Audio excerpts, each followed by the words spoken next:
Have you been following what's been happening at Xbox over the last year? It just feels like every time I turn around, there's another studio closing, another beloved game getting cancelled, or thousands of talented people losing their jobs.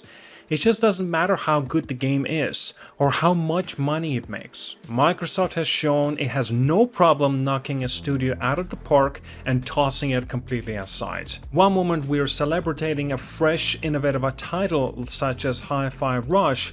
The next Tango Gameworks, the developers of Hi-Fi Rush, they're getting closed. And it's just a harsh reminder that even critically acclaimed games can't guarantee a future when business decisions rule the day. It started of course with Hi-Fi Rush, an action rhythm beat 'em up that surprised everyone with its style and polish. Critics loved it and players couldn't stop talking about it. But Microsoft shut Tango Gameworks down anyway, proving that even creative success doesn't protect you when cost cutting is the priority. That pattern only repeated itself. Massive layoffs struck across Xbox's internal teams, with more than 9,000 employees let go in a single wave. To put that by perspective, Nintendo's entire full-time staff would fit into that number with a room to spare. Yet Xbox seemed determined to whittle away its ranks regardless of the human impact. And while Microsoft has been busy gutting its own studios, Nintendo took a different approach. So they talked openly about the need to accelerate development cycle, but they just also investing in their team, protecting their culture and creative process rather than dismantling it. It's the opposite of what we have seen at Xbox, where the message is quite clear. People are disposable. Your job, your livelihood, your passion for games, all of it means nothing if you can't stand in the way of quarterly targets or larger AI budgets. Now, regarding the AI, we just can't ignore the elephant in the room. Microsoft has stacked an $80 billion claim in the artificial intelligence, and it just needs to pay the bill somehow. The result? A wave of cuts labeled as an efficiency push, but really it's about the funneling money towards AI infrastructure instead of people. Plenty of execs will tell you this is about modernizing workflows and speeding up the development, but what we are seeing is quite the opposite.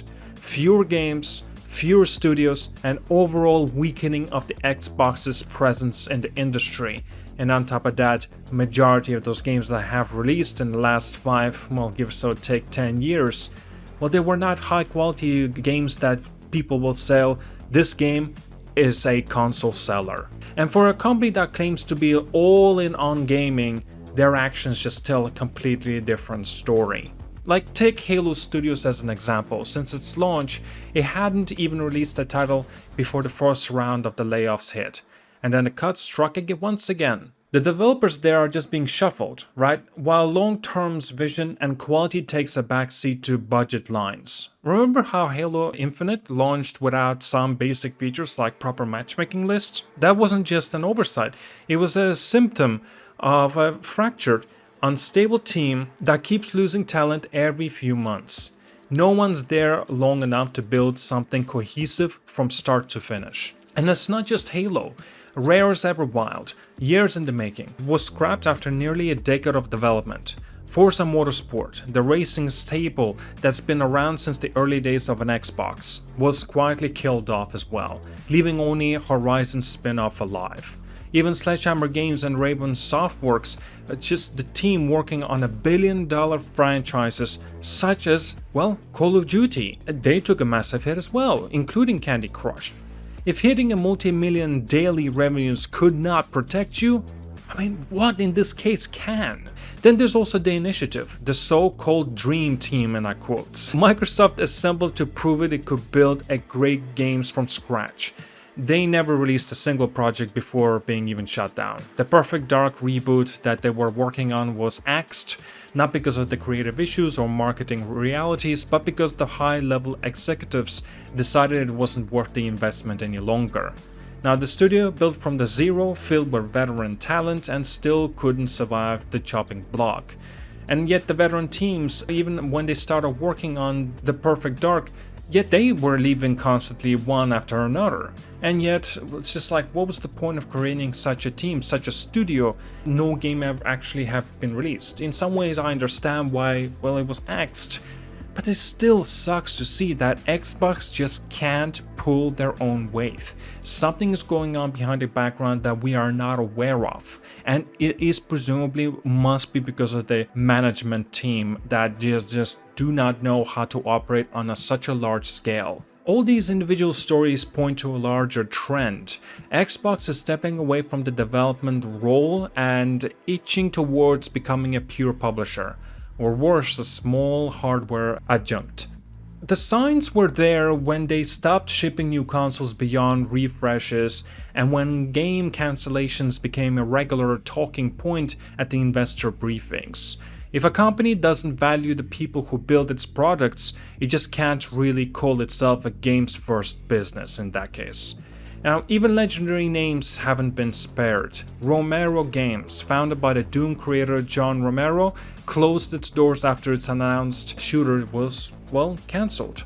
ZeniMax's long-rumored MMO, Project Blackbird, was scrapped despite glowing internal feedback and promising playtests. The message was, well, it's consistent. No matter how strong the IP or how enthusiastic the team is, the ultimate call goes to the balance sheet. Now, I did hear regarding of the Project Blackbird, the reason because it was cancelled that they wanted to concentrate on Fallout 5, but it baffles me. Why, since you have acquired Bethesda, why did they not greenlit Fallout 5 right then and there? Why did they continue this farce for so long, and only now that they greenlight the titles when they're pretty much in a shithole? Like, unbelievable. It's like, what are they thinking? Acquiring such an enormous studios, and yet they're not taking a full advantage of this. PlayStation done the right thing with Insomnia Games. Insomnia Games are amazing crafters, and the developers managing to release, 3 games in the last 4 years or so, like such as Spider-Man Miles Morales, Ratchet and Clank, then of course Spider-Man 2 then now in that case. It's just insane how much they can actually pull their weight. You know, you probably heard the same corporate line in every crisis. Our games are safe. Now, we remain committed to gaming. This is about efficiency. But that talk is cheap, right? Action speak louder, especially for families whose paychecks vanished overnight, for communities of players waiting years for the next gen sequels that never arrive, and for the developers forced to watch their dreams evaporate. Meanwhile, executives pat themselves on the back and investors see their shares values tick up. Microsoft is valued at about $3.2 trillion. Wait, hold on a sec. Oh my goodness, they're actually valued even more now. 3.74 trillion. My god, and they just keep on growing, and yet it's still not good enough for them. You know, is there a way out of this, right? Some would say gamers just can vote with their wallets. Move to PlayStation, Nintendo, or PC platforms that still champion creativity over the cost cutting. Others hope for a leadership change that prioritizes people and passion, rather than those headlines about the AI investment and the quarterly profits. Nintendo's model shows it's possible to streamline development without sacrificing teams, and indie studios demonstrate that smaller operations can thrive without corporate interference. Now, ultimately the question becomes, what does Xbox want to be? A home for unique, engaging games that require human talent and long-term vision perhaps? Or an arm of a tech conglomerate where games are just another product line to optimize? The answer will determine the future of some of those most iconic franchises in gaming history. Because if this kind of trend continues with its, layoffs, cancellations, and spin-offs becomes the norm, Xbox seriously risks losing its soul, and it's just nobody's going to be working in their company ever again in that case, and they're going to keep losing the talent. So here we are, right? We're standing at the crossroads where the path Microsoft chooses will shape the next generation of gaming.